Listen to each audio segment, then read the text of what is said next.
All right, let's move to Pacers Bucks. This series kind of just completely changed with the recent news that Damian Lillard has been cleared, but remains out for game one. So my initial pick was going to be the Pacers. I wasn't buying the Giannis 2018 run that a lot of people were saying without Damian Lillard. Now I've changed. If Damian Lillard can play in this series and start in game two, I think the Bucks got a real shot, and I think that they would be my pick. But let me know what you think.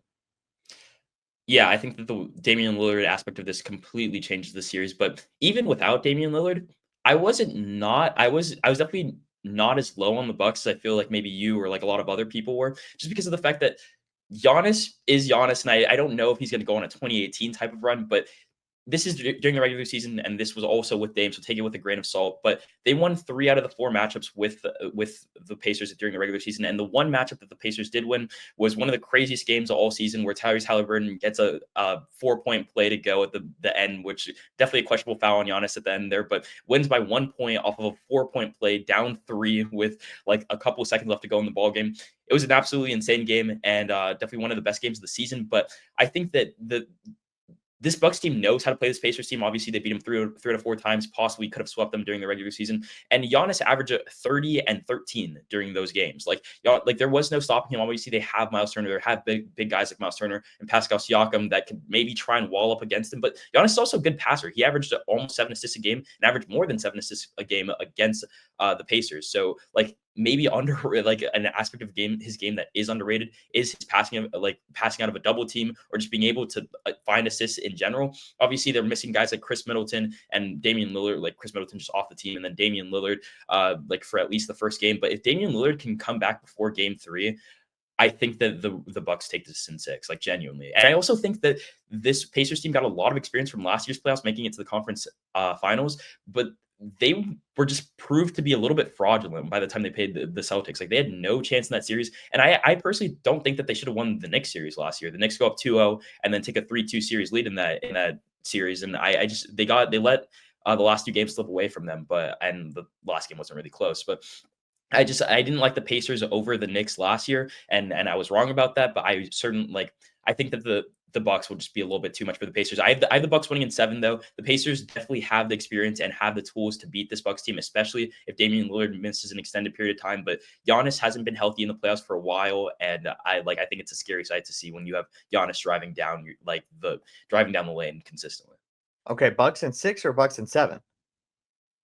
Bucks and 6. Sorry. Okay, yeah, Bucks and 6. Okay, so yeah, a few things with this series. One, I think we got to recognize these teams played last year, and I will forever say that Chris Middleton, Giannis, and Damian Lillard trio was a true conference finals contender. If they were all healthy at the same time, they were a true conference finals contender. But there were some things that went the Bucks' way in that series that they don't have this year.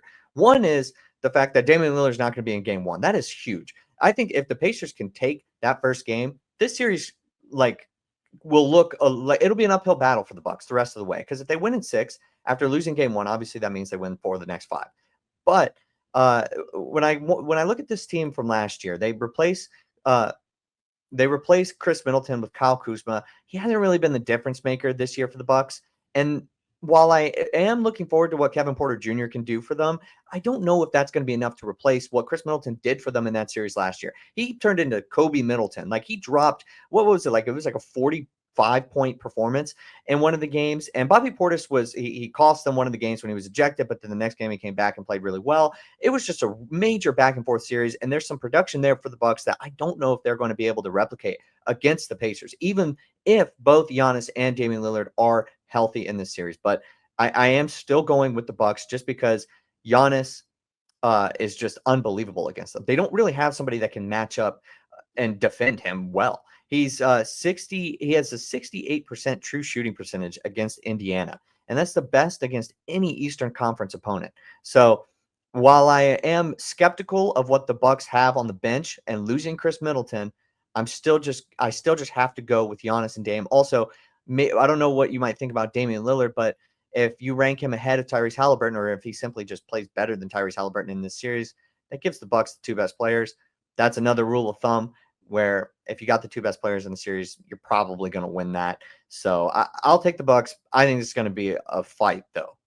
Bucks in Yeah, 7.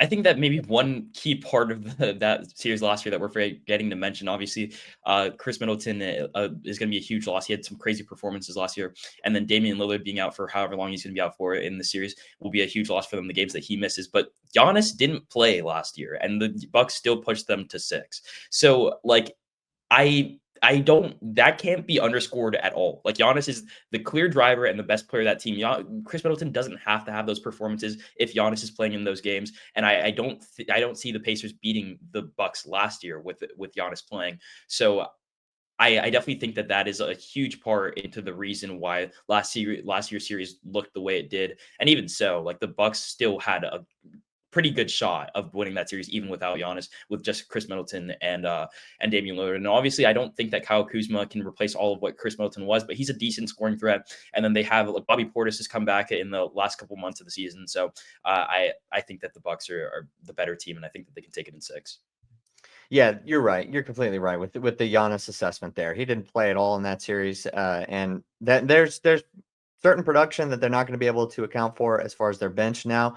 But yeah, with Giannis coming back, I think it's Giannis and Dame after game 2. This will be interesting. I don't think the Pacers will flinch though. Like it's definitely going to be like I know you said the whole thing about them getting to the conference finals. We've seen Eastern Conference teams in the last 5-6 years where they made it to the conference finals and then regressed the next year. I think this Pacers team is still really good. No disrespect to them, but yeah, there's too much coming back for the Bucks this year. This could be a different year. They could be a real conference finals team. Depending on, I mean, I guess they would draw the Cavs right Yeah. after this. So you never know what could come of that in the future.